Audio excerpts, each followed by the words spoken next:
سلام سلام كبرات خططلتنا إذا كان لي زخونكم أبزر لكم سلامكم بزحبل إذا كان لي حدش تزخونكم سبات دما شير لايك سبسكرايب بمقوار متابعكم أي فلين ندولكم لما عنتي حزي متأذى له ويكن رياض جزء له بزعبا فرحي نحن عندك سبات كابزح نجارات كنجورو من دلي زي ترفنا حدا جني حمامي جنكا زي نفلطة مالتيو فرحي كلت عينت فرحي زلو اتي حدا فرحي من البات ابزي حسبنا يبوتان ابزي تتصبنا يجزين سناي نجر كنركب كلنا ويكا بزي تتصبنا يوم سبات بزح عاب نجر كجورو لان كلو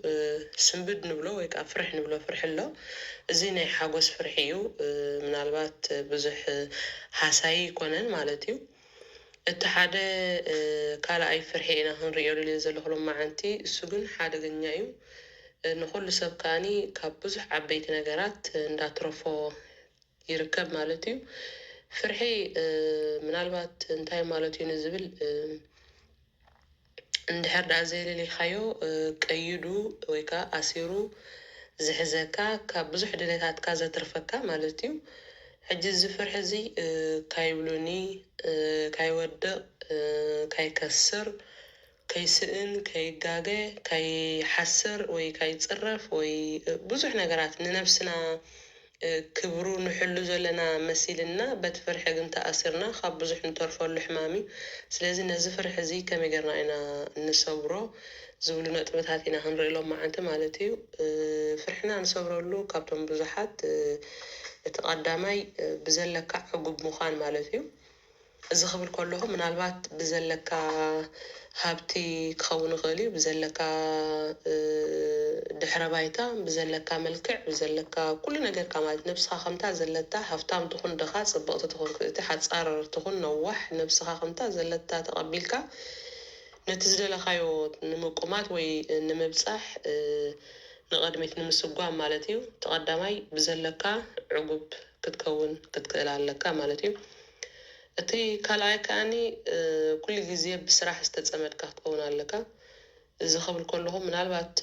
حدا جزية نجارات سرح ندحر زي بالكا بزح نجارات ورأسها تحسبن تفرعن تشغلن حلنا هاون الداخمن مالتي ندحر بسرح بيزو خين كاغن مجمّلا نجار بتسرح متن تي أتاويتات كون تعبيها كلاي كاني سرح كل عينت كفلتي زخاف لنا عنا ندق سبات مالتي تحدى أتاويتاتنا نروح ولو جنزبنا نخفر اللخون كله تحدها بتحدها سرح لني الكون أنجيه كختسن بزحات برنامجات كسرعن يحق زكايو مالتي كمون أبسرح ندحر بيز ندحر هم كبسرح ندحر استتصمت كاسب كينكا زلكا جزينا عرفت جزية دخين كات دقصليو بزح بزعبا حما أنصبون حسابات ندل عالكا مس نفس خات شجرة الجزية أي كهلو كاني دخين كات عرفيها كبزح نجارات كأخذ كوليها مالتي كاب زي تدلي بوتاتاتن كاب زي تدلي وسباتن كاب بزح نجار كحزنا خليوس لازي اتخلى كاني بصراح ويدما بصراح استتصمدنا هنكون كنكلالنا كل جزينا نبرا بحنا نوع السبات كنكلالنا خفرح خنوص مالتي كم سال ساي نوريو أمرنا أنت أقسم معزوعل رأسنا سي أنت إنا خنسمع نوعل مالتي من الوقت زز تولع بيدو ويكا زز رخبنا بيدو نحر طويقنا نسمع كينا كم تحدث زز رخبة مقبي زي بلع تزساوى مع طراي فوليو كم زبلع نحنا غات تزساوى معنا طراي تيخو كتقم الناس غيلك آلات طراي نرأسنا سمعنا كنسمع خنو علال لنا مالتي ويكا مستوى من اليوم سبات كعبينا زخولو خلوقوتنا زخولو بزح برنامجات زسور عصابات نعاتهم طراي كنكلال لنا مالتي استرخبات زغانا سب ندحر أيمرنا خفتنا نسمع خينا زون كافرحي كم زين وصي زغبر الناس لازي نايمرونا انتي كنسمع نوعل وين انتي كنمغبن وخلول اقداسي مالتي قال كم رابع عين ري اخاني نخل السب كان حقوس لنا زي مزعار مالتي إذا خبل كله بزحات سبات كميجر انبخبلو كميجر أكيدني خبلو كميجر يبلين كبلو كميجر تسوي عني أيكيدني خبلو ኮታስ ብዙሕ ነገራት ናትካ መደባት እንዳሃለወካ ወይ እንዳሃለዎም ብዙሓት ሰባት ግን መደባት ናይ ሰባት ናይ ከየፍርሱ ክብሉ ብዙሓት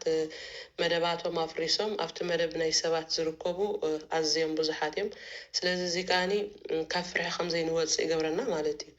እንድሕር ዳ እቲ ፍርሒ ሰይርና ንሰባት እምብን ሕራይን ፈላሊና እንድሕር ዳ ንነግሮም ኮይና እዚ ንባዕሉ ፍርሕና ክንስዕር ኮንፊደንስ ክነጥሪ ይገብረና እዩ ማለት ንኩሉ ሰብ ከተሐጉስ ኢልካ ምፅዓር ወይ ንኩሉ ሰብ ኣብዚ ዝፀዋዓካ ምርካብ ግን ኩሉ ግዜ ኣብ ፍርሕካ ተፀሚድካ ምንባር ማለት እዩ ስለዚ መኣስ ሕራይ ንብል መኣስ እምቢ ንብል ወይ መኣስ ይኽእል ንብል ወይ መኣስ ኣይክእልን እየ ንብል ፈሊና ክንፈልጦ ክንክእል ኣለና ወላ ንደቂ ሰባት እውን ኩሉ ግዜ ሕራይ ንብሎም እንተኮይና እውን ነኽብሮም ዘለና ወይ ዘኽብሩና ዘለዎ እዩ ዝመስለና እምበር ብኣንፃሩ እዩ ማለት እዩ እምቢ ዘይንፈልጥ ተዳ ኮይና እቲ ኣባና ዘለዎ ኣረኣእያ እውን እምበር ንኸሰብ እዚ ስራሕ ኣለዎ እዩ እምበር ንኸሰብ እዚ ናቱ ዕላማ ኣለዎ እዩ እምበር ንኸሰብ እዚ ናቱ ሓዳር ናቱ ሂወት ኣለዎ እዩ እንዳበሉ እቲ ንሕና ንሓስቦ ንሳቶም ዝመልሱልና ግን ብኣንፃሩ እዩ ማለት ስለዚ ንኩሉ ሰብ ከተሐጉስ ኢልካ ዘይምፅዓር ኩሉ ግዜ ነቲ ዘለካ ናትካ መንገዲ ብኸመይ ትበፅሖን ትዝደለኻዮ ብኸመይ ትሰግሮን ናትካ መንገዲ ሒዝካ ክትጓዓዝ ትክእል ኣለካ እዚ ከዓ ሓደ ካብ ፍርሒ ንወፃሊ ማለት እዩ ተወሳኺ ከም ሓሙሻይ ንሪኦ ዱልዱል እምነት ክህልወና ክእል ኣለዎ እዚ ማለት ከዓኒ ኩሉ ግዜ እምነት ምስ ግብሪ እዩ እምነት ብዘይ ግብሪ ኮንቲ ኢልዎ መፅሓፍ ቅዱስ ማለት ስለዚ ነቲ ንደልዮ ዘለና እምነት እንድሕር ዘይብልና ወይ ከዓ ዱልዱል ዝኾነ እምነት ተዳ ዘይሃልየና ኣፍኪስና ንሕዞም እንተዳ ኮይና ነገራት ኣብ መንገዲ ክንደክም ኢና ማለት እቲ ዝደለናዮ ካይበፃሕና ወይ ዝተበገስናሉ ዕላማ ካየብፃሕናዮ ኣብ መንገዲ ካይንተርፍ ዱልዱል እምነት ክህልወና ይግብኦ ክኾነለ እዩ ክበፅሐ ክልወጥ ይኽእል እየ ክመሃር ይኽእል እየ ሰሪሐ ክሕዝ ይኽእል እየ ሓዳር ተኮይኑ እውን ንሓዳረይ ይሰጥ ኣቢለ ክሕዞ ክእል እየ ብዙሕ ነገራት ኮታ ነቲ ዘለካ ዕላማ ብዘየገድስ ንምንታይ ማለት እዩ ግን ዱልዱል እምነት ወይ ድማ ፅኑዓት ኣብ ዕላማና ክንከውን ክንክእል ኣለና እዚ ከዓኒ ሓደ ካብቶም ፍርሕና ንሰብረሉ እዩ ማለት እዩ ከም ሻድሻይ ጌርና ንሪኦ ብዛዕባ ሕሉፍና እዩ ማለት እዩ ደቂ ሰባት መብዛሕትና ማለት እዩ ካይተረዳእና ኣብ ዕድመ ንእስነትና ኮለና ብዙሕ ጌጋታት ንፍፅም ወይ ከዓ ብዙሕ ውድቀታት የጋጥሙና እሞ ድሓር ተረዲእና ካብኡ ምስ ተሳእና ግን ኩሉ ግዜ ብሓሳብ ኣብቲ ኣቐዲምና ዝገበርናዮ ሕማቆት ነገራትን ወይ ዝወደቕናዮ ውድቀታትን ኣብኡ ኢና ንነብር ማለት እዩ እዚ ከዓኒ ተቐዳማይ ፍርሒ ስዒርና ንኸይንወፅእ ዝዕንቅፀና ኣዝዩ ሓደገኛ ኣተሓሳስባ እዩ ማለት ስለዚ ኩሉ ሰብ ይጋገ እዩ ኩሉ ሰብ ካይፈለጠ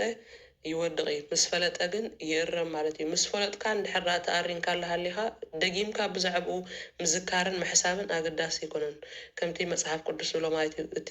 ብዕሽነትኩም ዝገበርኩም ሕማቕ ነገራት ሸለል ይለልኩም ኣለኹ ኢሉ እግዚኣብሄር ኣምላኽ ማለት እዩ ብዕሽነትና ንገብሮም ነገራት ወይ ከዓ ካይፈለጥና ንፅይቖምን ንወድቀሎምን ነገራት ምስ ፈለጥና እንድሕር ዳ ካብኡ ንትስእ ኮይና መምሃሪና ዳ እምበር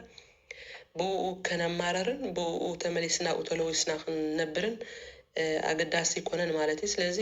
ሕሉፍካ ኩሉ ግዜ ተመሃረሉ እምበር ኣይተማረሉ ኣብኡ ከዓ ንድሕሪት እንዳመለስካ ኣይትንበረሉ ማለት እዩ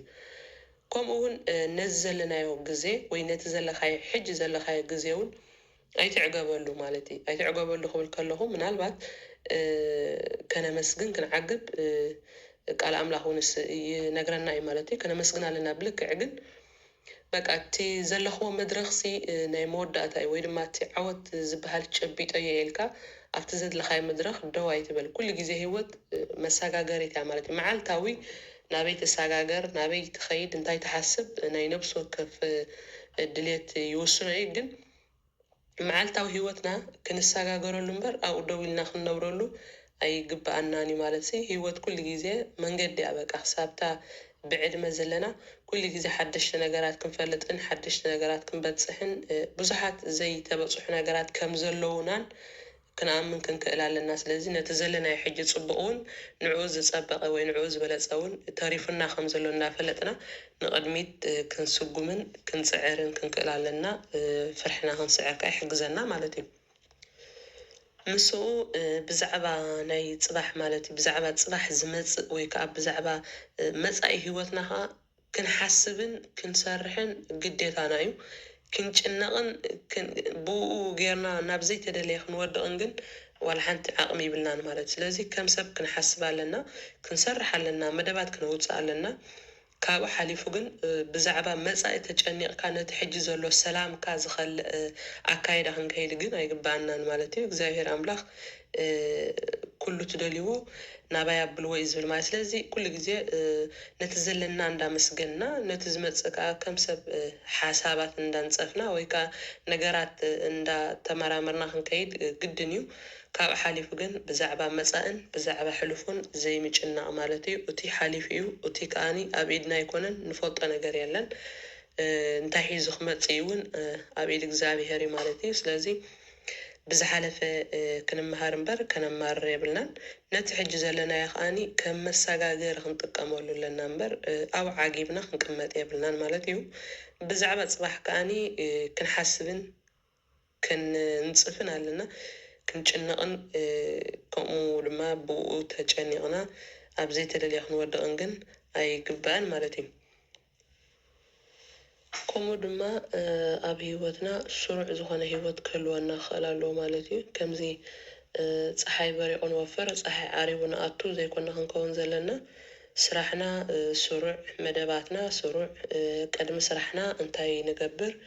ኣንጊህና ምስ ተሳእና ናበይ ንወፍር ድሕሪ ስራሕና ተፈዲስና እንታይ ንገብር ኩሉ ግዜ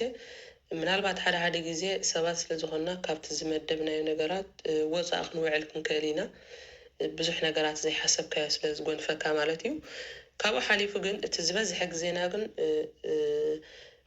ዝተሰደረ ወይ ከዓኒ ከምዚ ስሩዕ ዝኾነ ሂወት ክህልወና ግድን እዩ ማለት እዚ ከዓኒ ፍርሕና ንክንስዕር ብዛዕባ መደባትና ጥራይ ክንመራመርን ክንሓስብን እምበር ብዛዕባ ካልኦት ነገራት ብዛዕባ እቶም ዘፍርሁና ክንሓስብን ክንጭንቕን ግዜ ኣይሂበናን ማለት እዩ ብብዙሕ ነገር እንድሕር ደኣ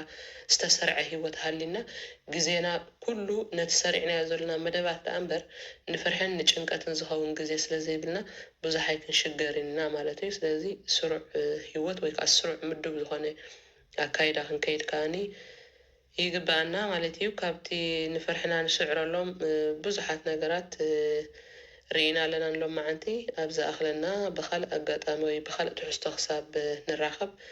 ሰሰናዩ ሰላም ኣምላኽ ምስ ኩላትና ይኹን ሰላም